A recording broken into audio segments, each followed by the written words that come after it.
Morning प्यारे बच्चों, सुहाना art classes में आप सभी लोगों का बहुत बहुत स्वागत मैं करती हूँ।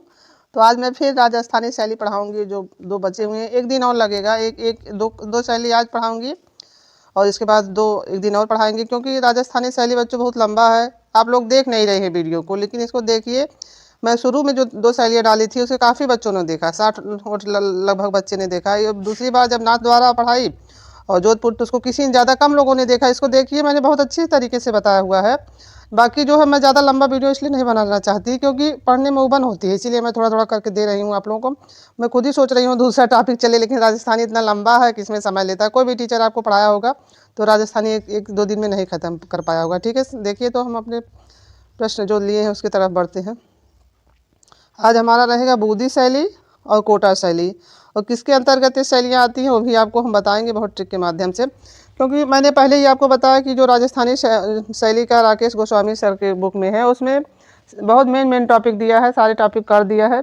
इसीलिए इसके अंतर्गत हड़ौती यहाँ दिया ही नहीं, बस केवल बूदी और जो कोटा, यही सब दे दिया है। अब देखिए, बताएं हम आपको कैसे। अब हड़ौती हाँ, हड़ौती। अब शुरुआत इसी से करेंगे, इसकी हड़ौती कोटा।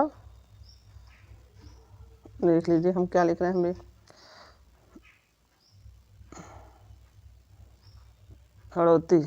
हड़ौती हो गया, इसके कोटा, बूदी, झालावाड़। देखिए आपने लिखा है झालावाड़। 3 शैलियाँ आती हैं इसके अंतर्गत, कोटा, बूदी, झालावाड़। और यहाँ वंश कौन सा चला था? हाड़ा वंश। ये तो आगे बताएंगे, एक में सारा बता देंगे कि कौन सा वंश था, तो कैसे कैसे एक साथ बताएंगे कभी। इसमें हाड़ा वंश चला था ना, कोटा, बूदी, झालावाड़। अब हड़ौती से आपको कैसे याद दिलाएंगे? आपको पुराने ज़माने में जहाँ गुड़ रखा जाता था, मैं बहुत ही रियल ज़िंदगी से बताती हूँ बच्चों, आप लोग जो देख रहे हैं मेरी वीडियो समझ जाएंगे। तो दादी उदी सब लोग क्या कहती थी कि हड़ौती से गुड़ निकाल लाओ। जो हड़ौती है, इसको हड़ौती शैली से जोड़िए कि हड़ौतिया से गुड़ निकाल लाओ। तो गुड़ में तो क्या लगते हैं? हाड़ा लगते हैं ना, हाड़ा लगेंगे। अब देखिए हम बता रहे हैं जो ट्रिक से। तो हड़ौती में से हाड़ा लगेंगे ही गुड़ में। तो वहाँ जैसे हड़ौती जब रहेगा पूरा, वो जो जैसे मटका टाइप में होता है बड़ा सा, तो उसमें आप क्या रखेंगे? वहाँ गुड़ नहीं रखेंगे। जब रखेंगे उसके अंदर क्या, कोटा वाला चावल रख देंगे और कुछ पानी की बूंदें रख देंगे और अपने कान का झाला भी उसी में रख देंगे, उसी हड़ौती में। तो क्या ये तीनों चीज़ें, जो चारों चीज़ें वंश से बताया, वो आपको याद हो गया कि नहीं आसानी से? जो हड़ौती है उसमें जो है गुड़ रखा जाएगा तो हाड़ा लगेंगे और हाड़ा वंश हो जाएंगे। और उसी में कोटा वाला चावल भी रख दीजिए और पानी भी भर के रख दीजिए, बूंदें पानी की, और ये अपने कान का झाला भी रख दीजिए। नहीं तो आप लोग पुराने ज़माने में जो किसी चीज़ में रखते थे गहना हो ना, तो उससे तीनों चीज़ें जोड़ के रख लीजिए। बहुत पुराने ज़माने की बातें बता रहे हैं, राजा महाराजा वाली। वो लोग गाड़ देते थे सोना किसी मटके उटके में भर के, नहीं रहता था चोरों के डर से। पुराने ज़माने की बातें भाई। देखिए, हाड़ा राजाओं की राजधानी कहाँ थी? तो बूदी। आप कहाँ हाड़ा वाले बूदी में चले गए ना, वहाँ जो हड़ौती में बूदी के कुछ पानियाँ रखे थे ना, तो आप जब हाड़ा को याद देखेंगे तो बूदी आप ऑटोमेटिक उसकी राजधानी लगा दीजिएगा, उसमें पानी भर दीजिएगा। बूदी शैली की चित्रकला को देखकर किसने कहा था कि ये चित्र मानव ने नहीं, जिन्नात ने बनाए हैं? रुचियार्ड किपलिंग ने बनाए हैं। इनका नाम ही ऐसा है रुचियार्ड कि जिन्नात आपको याद हो जाएगा। जिन्नात जो जो शब्द बोला हुआ है, इसका कोटेशन बोला हुआ है ना, ये वाला, ये चित्र मानव ने, जिन्नात ने बनाया है। तो देखिए, ये डिफिकल्ट नाम इस रुचियार्ड, इसका नाम भी है, जिन्नात है। वैसे शब्द नहीं पूछेंगे ज़्यादा वही सब। अब देखिए, बूदी चित्रकला में दिखाई देता है, राजस्थानी शैली के रंग दिखाई देते हैं। अब देखिए, राजस्थानी शैली के रंग कैसे थे? चटकीले टाइप में थे। पानी बरसता है जब, से बूदी से पानी बना लीजिए तो एकदम कैसे बहुत चटकीले रंग, सप्तरंग नहीं निकलते हैं, रैम्बो, तो उनका कलर राजस्थानी से बना लीजिए। अब बूदी शैली की एक विशेषता थी रंग। बूदी जब बारिश यहाँ बना लीजिए, जब बारिश होगा तो कलर कैसा रहेगा? एकदम जैसे बारिश के बाद वहाँ इंद्रधनुष नहीं निकलता है, कभी कभी आसमान में इंद्रधनुष निकलता है ना, तो उसका रंग कैसा रहेगा? चटकीला रहेगा। उसी से बूदी की विशेषता रंग से बनवा लीजिए। और देखिए यहाँ दिया भी ने, बूदी शैली चित्र शैली की रंग योजना कैसी थी? तो चटकीली थी। अब जब पानी बरसता है तो इंद्रधनुष निकलेगा वहाँ पे, तो कैसा रहेगा? उसकी रंग चटकीला उटकीला सब उसमें रहता है ना, भूरा रंग उसका कोई महत्व नहीं रखता रंगों में। तो अब देखिए, राजा अनिरुद्ध सिंह हाड़ा 18वीं सदी के आरंभ में उत्कल राज चितेरे द्वारा टेम्पेरा माध्यम में अंकित चित्र किस शैली का है? तो किस शैली का? बोधी शैली का है। ये राजा अनिरुद्ध सिंह हाड़ा के 18वीं सदी में उत्कल राम चितेरे द्वारा टेम्पेरा माध्यम से अंकित चित्र किस शैली का है? इसको भी मैं आपको बताऊंगी।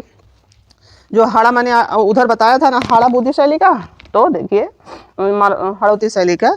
तो क्या होगा, जब आदमी को जैसे हाड़ा जब काटेगा, हाड़ा काटता है ना, तो क्या कैसे उतलेगा, उछलेगा ना, तो उत्कल और किसको याद करेगा? राम को याद करेगा। तो ये चीज़ जब देखिएगा तो इसका जो है किसने ने प्रारंभ करवाया था? अनिरुद्ध सिंह हाड़ा तो रहेंगे ही वहाँ पे।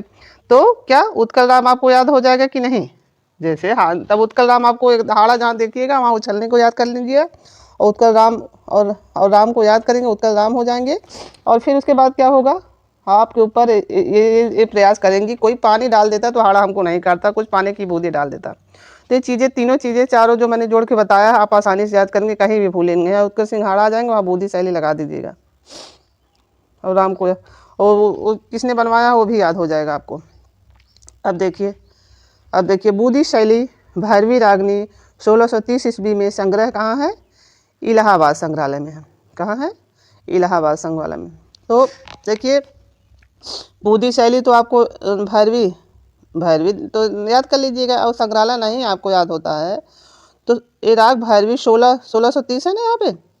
तो एक राग भैरवी नाम की लड़की है जो 16 वर्ष की है, 1630 इससे इसका सन भी, और संग्रह कहाँ है? 1630, और इलाहाबाद पढ़ने गई है।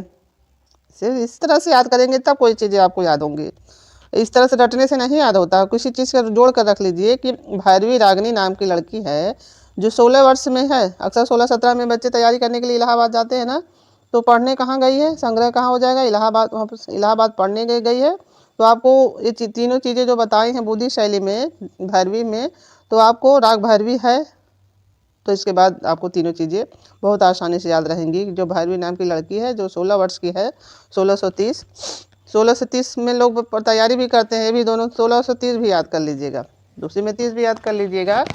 बच्चों को 16 से 17 वर्ष में बहुत लोग निकालते हैं ना, और 30 वर्ष तक वो लोग अपना जम के तैयारी करते हैं। 1630 देखिए राजस्थानी शैली की प्रसिद्ध चित्र शैली जो रंगों की सप्तरंगी है। जैसे राजस्थान की प्रसिद्ध चित्र शैली जो रंगों की सप्तरंगी आभा के प्रयोग के लिए प्रसिद्ध है, तो कौन सी है? बोधी है। अब यही रंगों की सप्तरंगी जब आ जाएगा तो आप इंद्रधनुष को याद रख लीजिएगा। जब बारिश होगा, 7 रंगों की सप्तरंगी, तो इंद्रधनुष 7 रंगों का होता है ना, 7 रंगों का, तो पानी बरसेगा तब ही 7 रंगों का रेनबो निकलेगा, इंद्रधनुष। और वही बोधी शैली, पानी बरसने के बाद, तो बोधी शैली याद कर लीजिएगा। अब नारी सौंदर्य का विख्यात चित्र तो बोधी शैली का है। जब नारी सौंदर्य देखिएगा तो ये पानी से ही आदमी नहाता है ना, तो क्या सौंदर्य निकलता है? एक नारी का सौंदर्य पानी से नहाने के बाद काफ़ी अच्छा सौंदर्य उसका निकलता है। तो नारी सौंदर्य जहाँ देखिएगा वहाँ पानी ही बस याद रखिएगा, पानी की बूंदें। ठीक है, इतना बताते जा रहे हैं, बहुत कहानी के माध्यम से सारा चीज़ें याद रखेंगे तो बहुत आसानी से आपको कभी नहीं भूलेगा। अब देखिए नारी चित्रण में तीखी नाक, बादामी आँखें, पतली कमर, छोटे व गोल चेहरे किस शैली की मुख्य विशेषता है? तो बोधी शैली की है। अब देखिए आँखों में बड़ा कन्फ्यूजन रहता है बच्चों, तो ये देखिए मेवाड़ का मैंने मीनाकृत बता दिया था, मेवाड़ का मीनाकृत बता दिया था, ये भी इसी सब से मिल रहा है, मेवाड़ से मीनाकृत। और किशनगढ़ का किशन का बता दिया था, खंजन बताया था ना, खंजन नयन। और क के बाद ख कर लीजिएगा खंजन। और यहाँ देखिए हम क्या बता रहे हैं, बूदी से बादामी कर लीजिए, शब्द से बना लीजिए, तो कोई रटने की ज़रूरत नहीं है आपको। जहाँ बूदी देख लीजिएगा इसमें भी बुब्बा है, ये बादामी आँखें कर लीजिएगा, तो आँखें याद हो गई कि नहीं आपको? अब नहाने के और कभी नहीं आँखें तो बादामी हो गया। बाकी इसकी विशेषता पूरा क्या बता रहा है, नहाने के बाद छोटे गोल चेहरे चमक जाते हैं। ये सब जो चेहरे वहरे नहाने के बाद ही चमकते हैं, तो गोल चेहरे, ये सब विशेषता सब नहाने के बाद ही निकलेगी। तो ये आँखें जो मैंने बताया बूदी से बादामी कर लीजिएगा। ठीक है। अब देखिए वर्ष 1992 ईस्वी में एक चित्र बसंती रागनी चित्र शैली का है। अब बसंती रागनी अगर आ जाएगा तो आप इसमें मत कंफ्यूज होइएगा, बसंती रागनी कहाँ का है। इसका नाम ही देखिए बसंत है और इसमें बूदी है। इसमें देखिए हम जो चीज़ें बता रहे हैं आपको, इसको देख के दिमाग में सेट रखिए ताकि आपको भूलेगा नहीं। जो मैं बसंत देखिएगा और बूदी देख लीजिएगा। आखिर देखिए बसंत ऋतु एकदम सुहाना होता है ना, और आपका पानी बरसता है तब भी सुहावना होता है। तो दोनों चीज़ों से याद रखिए। और बसंत का मौसम चल भी रहा है, वो भी ध्यान रखिए आप लोग। बूंदी शैली में प्रसिद्ध चित्र हैं स्नान के दृश्य। अब हर चीज़ें मैं जो बता रही हूँ सब पानी से संबंधित बता रही हूँ। बूंदी का प्रसिद्ध चित्र देखिएगा तो वहाँ स्नान ऑटोमेटिक हो जाएगा, पानी से ही आप नहाएंगे ना। वहाँ प्रसिद्ध पानी का प्रसिद्ध क्या है, पानी से स्नान ही करेंगे, मुख्य चीज़ वही कर लीजिएगा स्नान से, ठीक है। बाकी पानी से तो बहुत चीज़ें होती है, लेकिन पानी जहाँ देखिएगा वहाँ स्नान का दृश्य आपको याद अपने दिमाग में सेट कर ली। कदली वृक्ष आम्र वृक्ष की वैकल्पिक व्याख्या किस शैली में मिलती है, तो बूंदी शैली में मिलती है। जहाँ पानी बरसेगा तभी ना आम और केला वाला अच्छे से चलेंगे। जैसे नहीं पानी बरसता है तब बौर और अच्छे से लगती है, कहते हैं कि पेड़ अच्छे से, केले में के वृक्ष में भी अच्छे से विकास होगा, आम के वृक्ष में भी हो, तो वही पानी से रिलेट करके आप लोग याद रखिए, ठीक है। अब देखिए किस शैली में दौड़ते हुए हाथियों के चित्र विशेष रूप में प्रसिद्ध हैं। अब पानी देख के हाथी भी मगन होकर दौड़ने लगे। अब एक है देखिए, अब कोटा में आपको हाथियों की लड़ाई आएगा, क्योंकि वहाँ शिकार से है ना, वहाँ दो चीज़ आपको कन्फ्यूजन करेंगे। हाथियों की लड़ाई कोटा में है और दौड़ते हुए हाथी कहाँ पे है। पानी देख के हाथी दौड़ रहे हैं कोटा में, ये शिकार का दृश्य है ना, तो वहाँ हाथियों की लड़ाई हो जाएगा। कोटा में हाथियों की लड़ाई, दोनों चीज़ें अलग अलग है जो यहाँ मैंने बता दिया है आपको। अब देखिए बूंदी शैली के प्रमुख चित्रकार कौन है, सूरज हैं, रामलाल है, साधु राम अहमद अली हैं। इसमें एक मोहन भी है, इसका नाम इसमें नहीं हुआ है बूंदी का, जो दूध का चाँद देखते हुए प्रेमी युगल का चित्र है उन्हीं ने बनाया है। तो मोहन हो गए। अब मोहन की सूरत, इसे मोहन से किसको बना लीजिए, मोहन की सूरत सूरजमन हो जाएंगे, और राम, भाई राम भी उन्हीं के अवतार हैं, और साधु राम वो हो जाएंगे। हमारे मन को अहमद अली हो जाएंगे, हमारे मन को मोह लिए अहमद अली हो जाएंगे। तो सब ये देखिए सूरजन और मोहन की छवि अजीब से है, जो हमारे मन को सूरजन हो जाएंगे और रामलाल हो जाएंगे। अब देखिए आगे, किसी भी कलाकार को आप ट्रिक से बैठा के याद रखिएगा। बूंदी लघु चित्र में कौन सा चित्र आप आरंभिक माना जाता है, तो राग दीपक संग्रह कहाँ है, भारत कला वाराणसी में है। इसको भी संग्रह में आपको याद करवा देती हूँ, कैसे आप याद करेंगे। राग दीपक जहाँ देखिएगा तो उसको बूंदी शैली, तो राग जब पानी बरसता है तो आदमी राग गाता है, राग गाएगा, गाना गाएगा और दीपक जलाएगा। और कहाँ संग्रहालय है, तो आप लोग देख रहे होंगे नमामि गंगे योजना चलाए हैं, ये नमामि गंगे नहीं, क्या आ गया जी, दीपावली के बाद जो एक होती है क्या, देव दीपावली। हाँ देव दीपावली मनाते हैं ना, देव दीपावली मनाते हैं। तो देव दीपावली जहाँ मनाएंगे वहाँ बनारस घाट में एकदम दीप महोत्सव हो जाता है। तो वाराणसी आपको याद रखेंगे कि आप देव दीपावली से उसको जोड़ के राग दीपक को कर लीजिएगा। देखिए आगे लिखा भी है, राग दीपक को चित्रित किया गया है दीपावली से संबंध करके, यहाँ दिया भी है देखिए। तो उसी से जब आप याद रखेंगे देव दीपावली से संबंधित करके राग दीपक है, तो आप वहाँ जब देव दीपावली मनाई जाती है बनारस में, तो दीपावली से भी ज़्यादा दिए वहाँ पे जलाए जाते हैं, ठीक है। तो उसका संग्रह आप लोग जहाँ राग दीपक देखिएगा वाराणसी कर लीजिएगा, कहीं मत करिएगा, ठीक है। पूछता है, ये बहुत जरूरी प्रश्न जो है मैं बता रही हूँ ट्रिक के माध्यम से, उसको अच्छे से याद कर लीजिएगा। बूंदी शैली का राग भैरवी संग्रहालय इलाहाबाद संग्रहालय में है। तो प्रयागराज वाले जो आगे मैंने बताया दिया है कि भैरवी कहाँ गई है, 1630 ईस्वी में, 1630 ईस्वी में आगे बताया था ना कि इलाहाबाद राग भैरवी पढ़ने गई है। इसके अब देखिए, और जो उनके पिताजी कौन है, राव रतन हैं। अब भैरवी देखिए, राग देख रहे हैं ना, राग भैरवी देख रहे हैं ना, कोई चीज़ मैं आपको यहीं बता दूँ, राग देख रहे हैं और राव रतन देख लीजिए। राव भैरवी है तो इसके पापा भी उससे मिलते जुलते हैं, राव रतन है, ठीक है। तो राजा भी आसानी से याद हो जाएगा। अब राग भैरवी भैरवी चित्र में दिखाया गया एक स्त्री को प्रातःकाल शिव मूर्ति की पूजा करते हुए, अब भैरव बाबा तो इनके रूप ही बताए जाते हैं ना शंकर भगवान के लगभग, तो उनकी भी उसी तरह लगभग रहता है कुल पूजा पाठ भैरव बाबा का। तो उनको शिव की मूर्ति से पूजा करते जोड़ लीजिएगा। बूंदी शैली के चित्रों का मुख्य विषय क्या है, तो रागमाला है। देखिए जब बारिश होता है तो चाहे पशु पक्षी मानव सबको एक अजीब सी राग जैसे, और खासकर जब बच्चे पानी बरसता है तो वहाँ नाचते हैं और गाना गा के रागमाला नहाते हैं। वहाँ पे प्रमुख दिया है ना, प्रमुख विषय है एकदम, उसका प्रमुख विषय है रागमाला। तो बूंदी को एकदम प्रमुख बना लीजिएगा, एकदम प्रमुख रागमाला है। अब रागमाला श्रृंखला के चित्रों में बूंदी के आरंभिक चित्र कहाँ पर हैं, तो चुनार में हैं। अब एक प्रश्न मैं आपको बताई थी, देखिए चुनार जो है एक था ना, एक तो कोई कौन सी रागमाला सबसे पुरानी है, तो मैंने आपको बताया था पुराने ज़माने में जब शादी पड़ती थी तो रागमाला तो वहाँ से गाने से होता है ना, तो चुनार रागमाला चुनार बताए थे ना, घर चूने से पोता जाता था, घर को चूने से पोता तो पुराना आ जाएगा, चुनार बना दीजिएगा सबसे पुराने ज़माने में। ठीक है, अब देखिए राग दीपक चित्र शैली है, तो देखिए बुद्धि में बताया था ना आपको, दीपक बुद्धि में ही जलेगा। और देखिए बुद्धि शैली के चित्रों में किस प्रकार के रंग अधिक प्रयोग किया गया है, तो सोना चांदी। जैसे नहीं कहता आदमी अगर नहा के आता है तो जैसे सब लोग कहते तो हर शरीर तो सोना जैसे चमकता नहीं कहते हैं, तो आप इससे जो याद कर लीजिए, कोई इसमें अलग, जहाँ पानी वानी है वहाँ तो आदमी नहाएगा तो कहेगा आज नहा लिए तो बहुत सोना जैसा शरीर चमक रहा है। ठीक है, सोना चांदी कर लीजिए। बुद्धि शैली में सर्वप्रथम किस राजा ने चित्रकार नियुक्त किए थे, और बहुत लोग नहाने से क्या होती है, शत्रुता होती है, भैया वो नहाते नहीं हैं, तो जहाँ चित्रकार आ जाएंगे, जहाँ चित्रकार आ जाए कौन से राजा ने किया था, शत्रु सिंह याद कर लीजिएगा, एकदम याद, एकदम अगर ये मेरी बातें आपको याद रहेंगी कि नहाने से बहुत लोगों को शत्रुता रहती है और लोग नहाते नहीं, तब भी आप शत्रु सिंह को याद आ जाएगा कौन ने किसने चित्रकार नियुक्त कराए थे, शत्रु साल है। शत्रु रहेगा ऊपर से साल ओढ़ के बैठे भी रहेंगे, क्योंकि वो नहाने से उनको जो है शत्रुता है, और वो साल ओढ़ के उनको ठंडक लग रही है साल ओढ़ के। ठीक है, तो याद रहेगा ना आप लोगों को। भारतीय लघु चित्रों की बुद्धि शैली का उत्कर्ष किस किस समय में हुआ, तो राव उमेद के समय हुआ। अब देखिए जहाँ उत्कर्ष आप देखिएगा, वहाँ कोई चीज़ जब किसी का उत्कर्ष हो, किसी चीज़ का उत्कर्ष रहता है, तो आपके अंदर क्या भावना रहती है, एक उम्मीद की रहती है। क्या रहती है, एक उम्मीद की रहती है, तो इससे उत्कर्ष देखिएगा। वैसे भी देखिए, अगर वो यहाँ देख लीजिए और उम्मीद देख लीजिए, तो यहाँ कोई राजा आपको याद आएंगे, कोई नहीं याद आएंगे। उत्कर्ष उम्मीद कर दीजिएगा, वह कोई भी राजा नहीं आएंगे। जहाँ उत्कर्ष देखिएगा हाँ उम्मीद कर दीजिएगा। तो अक्षर भी मिल रहे हैं, बाकी जो मैंने बताया वो भी कर लीजिएगा, अक्षर भी मिल रहे हैं, देखिए वो और उम्मीद। बुद्धि शैली को प्रोत्साहन मिला तो राव सुरजन से।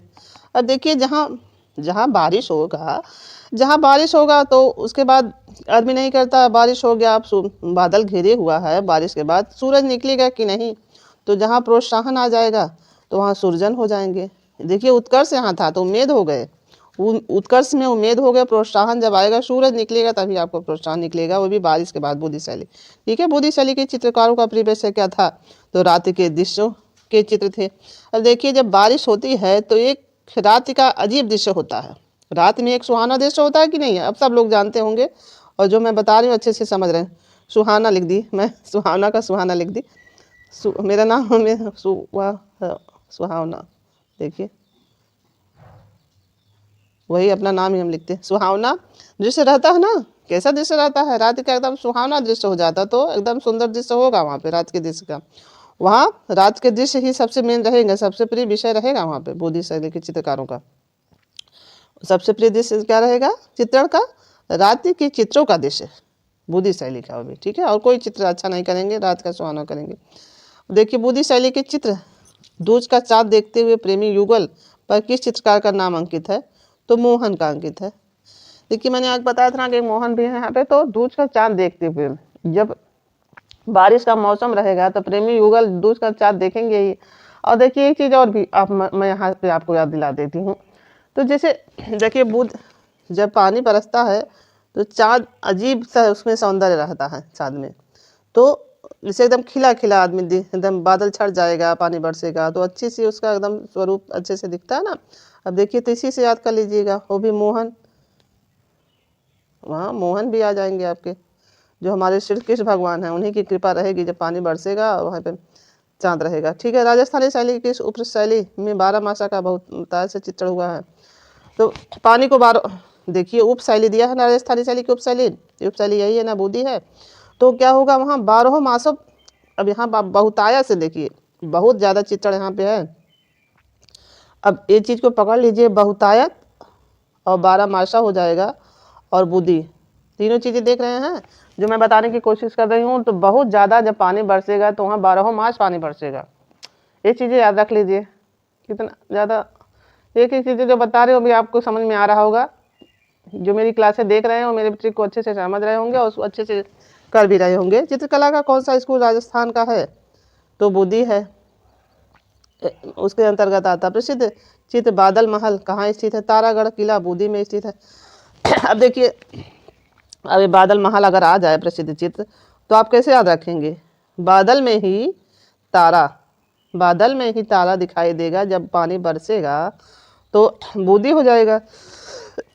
बादल में तारा दिखाई देगा, वो भी पानी बरसेगा तब। बूंदी शैली भी आपको याद हो जाएगा। बादल महल कहाँ स्थित है वो भी याद हो जाएगा, तारागढ़ में। दोनों चीज़ें, तीनों चीज़ें आपको याद हो जाएगी बूंदी शैली का, ठीक है।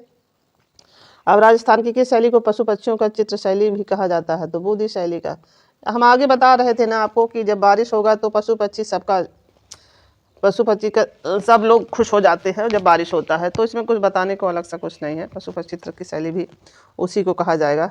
अब इसको कहा पक्षियों की चित्र शैली भी इसी को कहा जाता है। तो जहाँ पानी रहेगा वहाँ की शैली भी पशु पक्षियों से ही रहेगी, बूंदी शैली, ठीक है।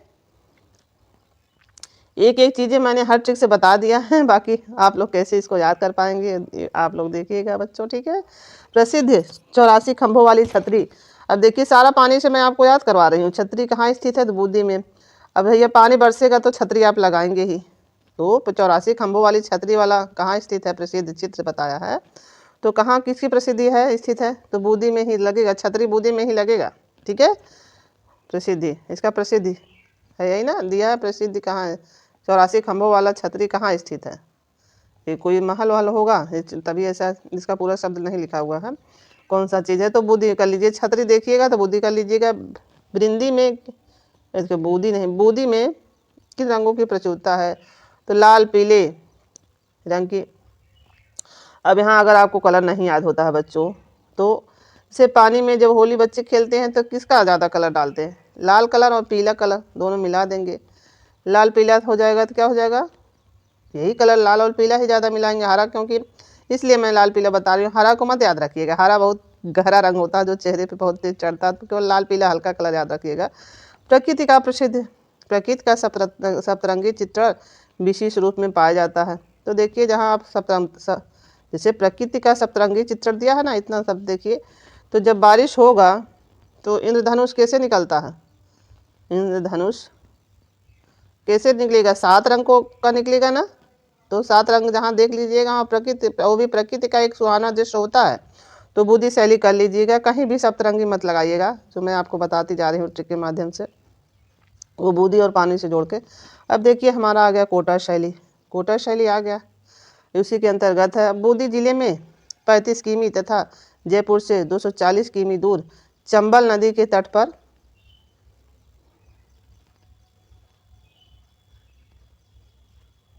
इसके आगे का तट पर, अच्छा उसके आगे कर कोटा शैली कुछ दिया ही नहीं, चंबल नदी के तट पर बस काट दिया इसका। अब देखिए यहाँ चंबल नदी के तट पर है, वही आगे लगा दीजिए। कोटा शैली का क्या प्रसिद्ध है? शिकार, देश आपसे हाथियों की लड़ाई भी इसी में होगी। अब शिकार उकार यहीं पे है। कोटा शैली की खोज किसने की थी? तो 1952 ईस्वी में कर्नल T.G. गेंजर एडर्सन ने की थी। अब देखिए आपको अगर नहीं याद होता है कोटा शैली का जैसे सन और उनके कर्नल कौन किसने खोज की थी, क्योंकि बहुत शैलियाँ बहुत खोज करता है, याद करना मुश्किल है, तो इसको आप ऐसे याद कर लीजिए। देखिए यहाँ 1952 बना है ना, ये कोटा को यहीं कर लीजिए, कोटा को भी कर लीजिए। ये जो कोटा बना हुआ है तो इसको इससे मिला लीजिए, ये 5 से मिला दीजिए और 2 को उल्टा कर देंगे तब भी। बाकी 1 से 10 तक जितनी भी गिनतियाँ आएंगी ऐसा घुमाव कहीं आपको नहीं मिलेगा जो मैं आपको बता रही हूँ। किसी शब्द और उसकी गिनती से भी जोड़कर उसके सन को याद कर सकते हैं। ये जो 9 में घुमाव है आगे का भी याद हो जाएगा। देखिए 9 में जो घुमाव है, ये 5 में जो 2 में है, 1 से 10 में, 1 से 10 तक कोई भी गिनती इसके अलावा देख लीजिए। 3 में आ जाएगा तो 2/4 इस तरह बनेगा। किसी चीज़ में ऐसा घुमाव नहीं है, तो आप आसानी से 1992 याद कर सकते हैं। और देखिए इसकी खोजकर्ता भी आपको उसी से आसानी से हो जाएगा। अब देखिए कर्नल T, अब भाई कर्नल T गेंजर एडर्सन भी, सब चीज़ें यहाँ से देखिए जो इसमें सब मात्रा लगे हुए हैं सब उसी से मिल रहे हैं। तो आप कोई चीज़ याद ही नहीं, यहाँ भी इसी तरह घुमाव है, यहाँ ऊपर लगा उसी तरह घुमाव, तो कर्नल T.G. गेंजर एडर्सन ने किया था। ये भी खोजकर्ता भी आपको याद हो जाएगा। अब देखिए कोटा शैली की खोज ये तो हो गया। हड़ौती शैली की दूसरी शैली थी तो कोटा थी। अब झालावाड़ का एक कोटा, बूंदी, झालावाड़ तीनों शैलियाँ थी ना। अब देखिए कोटा राज की स्थापना किसने की थी? तो माधव सिंह हाड़ा ने की थी। अब वहीं जो माधव को याद करेंगे ना जब हाड़ा काटेगा तो वो भी आपको वहाँ जो हाड़ा दिखाए थे आपको ना, तो जब हाड़ा काटेगा तो आप माधव को याद करेंगे, जो कोटा शैली उसके भी अंदर आ जाएगी। अब हाड़ा भी यहाँ, वो भी माधव को याद करेंगे, वहाँ राम को याद कर रहे थे बूंदी शैली में, यहाँ किसको याद करेंगे, माधव को याद करेंगे। यहाँ आप वो भी हाड़ा आगे लिखा ही है, तो आप माधव श्री कृष्ण भगवान माधव है ना, उनको याद करेंगे। ठीक है, देखिए कोटा शैली का ये प्रमुख आश्रयदाता थे तो क्या थे, उमेश सिंह के थे। अब जैसे कोटा का चावल मिल रहा है, जहाँ चावल बट रहा है बच्चों, तो वहाँ आपको एक उम्मीद रहेगी ना, अरे भाई जो गरीब है से हम किसी का वो नहीं कर रहे हैं, जो जिसका रोजी रोटी कम है, आय के साधन कम है, तो उनको क्या रहता है, जब कोटा का चावल गेहूँ सब सामान मिलता है, आजकल बहुत चीज़ें कोटा पे मिलती हैं, तो आपको क्या रहेगा, वहाँ एक उम्मीद रहेंगी। क्योंकि गरीब जो है इतने ज़्यादा उनके पास पैसे नहीं है कि वो अपना सामान खरीद लेते हैं, इसीलिए क्या रखेंगे, कोटा से उम्मीद रखेंगे। समझाने के लिए बता रहे हैं, इसमें किसी को कोई अगर बुरा लगता है, जय भाई हर कोई वीडियो मेरा देख रहा है तो उसमें इसके लिए सॉरी। मैं बहुत भी चीज़ें बता देती हूँ सारे समझाने के लिए, कोई अपने दिल पे ना मेरी बातों को लिया करे। जैसे अब देखिए कोटा से उम्मीद कर लीजिए, आसानी से याद हो जाएगा, उसमें रटने की ज़रूरत नहीं, कोटा का चावल दाल से आपको उम्मीदें रहेंगी। जिसको याद है वो तो एकदम रट डाला है जबान पे, जिससे याद न रहने की बातें बता रही हूँ। ठीक है, कोटा शैली का चरमोत्कर्ष काल क्या है, तो राजा राव उमेश सिंह के समय में हुआ है। अब देखिए चरम भी इन्हीं के समय में हुआ ना। अब भाई जो उम्मीद रहेगी तो चरम भी उन्हीं के सब समय में हुआ, राव उम्मीद। क्योंकि कई राजा उजा हो जाते हैं ना इसमें बच्चों, तो याद करना मुश्किल हो जाएगा। कोई चीज़ ट्रिक से याद करते हैं तो आपको हमेशा के लिए याद हो जाता है, नहीं तो फिर उसी को रटेंगे। अगर ट्रिक से याद कर लेंगे 2-4 साल का तो फुर्सत हो ही जाएगा, 2-3 बार आप देख लीजिए, इसके बाद ही भूलेगा वो। कोटा शैली के उत्कृष्ट भित्ति चित्र कहाँ है, तो झाला में है। अब देखिए मैंने बताया था ना, झाला भी कोटा और हड़ौती में रख दीजिए। झाला की हवेली में छत्र महल, राजमहल। अब भाई महल में रहेगा तो झाला ओला, अब राजमहल में गहना होना तो झाला, एकांत का झाला बना दीजिए, वहाँ हवेली छत्र महल राजमहल सब दिखाई देंगे। देवताओं जी की हवेली में हुआ है झाला जी का, उस ये जो बताया ना कोटा शैली को, उसके भीतर कहाँ बने हैं, तो सब कहाँ बने हैं, झाला जी की हवेली, छत्र महल, राजमहल तथा देवताओं की हवेली में। ठीक है, अब कोटा शैली का प्रसिद्ध चित्र 16 श्रृंगार 1770 कहाँ सुरक्षित है, राष्ट्रीय संग्रहालय नई दिल्ली।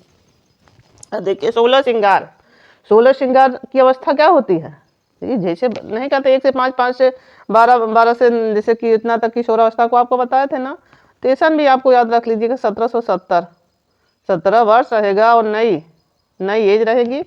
और जो है 16 श्रृंगार चित्र जहाँ आपको आ जाएगा, वहाँ आप इसको आसानी से कर सकते हैं कि नई एज 1770 हो जाएगा और नई एज नई दिल्ली। ठीक है, महान कला प्रेमी वीर शिकारी राव उमेश सिंह 1771 से 1820 ईस्वी के समय किस शैली में कार्य हुआ है, किसी शैली में कार्य हुआ है, तो कोटा शैली में हुआ। मैंने बताया था ना कि कोटा से आपको उम्मीदें रहेंगी। कोटा स्कूल की विशेषता क्या है, तो ये मुख्य तो शिकार दृश्य वहाँ पे है बच्चों। देखिए थोड़ा सा बचा हुआ, इसको हम जो छोटा कर देते तब बताते हैं। अब देखिए राजस्थान की कोटा शैली की विषयों में उत्कृष्ट चित्र किसका है, तो पशु का, जहाँ शिकार नाटकी बादलों का अंकन किस शैली में हुआ है, तो कोटा में हुआ है। बूंदी में तो बादल अच्छे रहेंगे, बूंदी शैली में तो बादलों की अच्छी रहा, लेकिन यहाँ कोटा आ गया ना, यहाँ शिकार उकार के दृश्य आ गए, तो यहाँ कैसा होगा, बादल भी नाटक करने लगेंगे।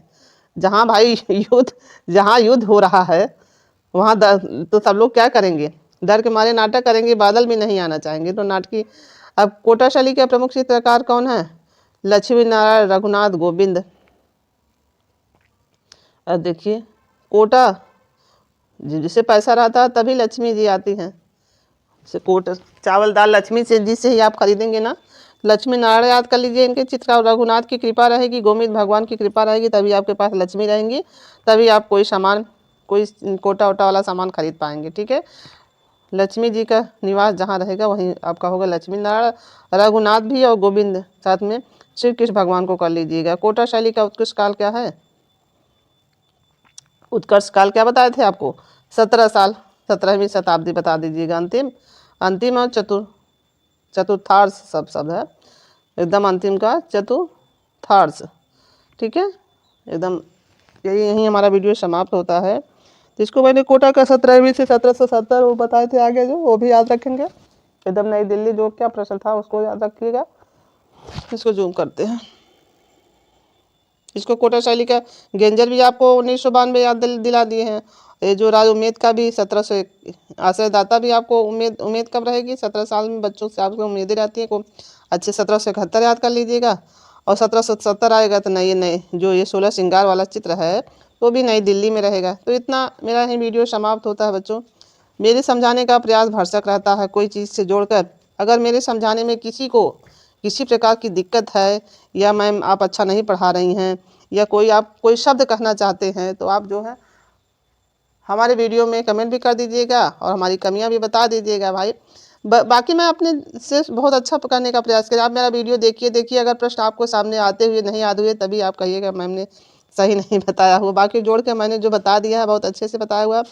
बाकी हमारे वीडियो में अगर हमसे कहने में कोई बात त्रुटि हो जाती है तो उसके लिए आप मुझे क्षमा करिएगा। और यही मेरा वीडियो समाप्त होता है। धन्यवाद बच्चों।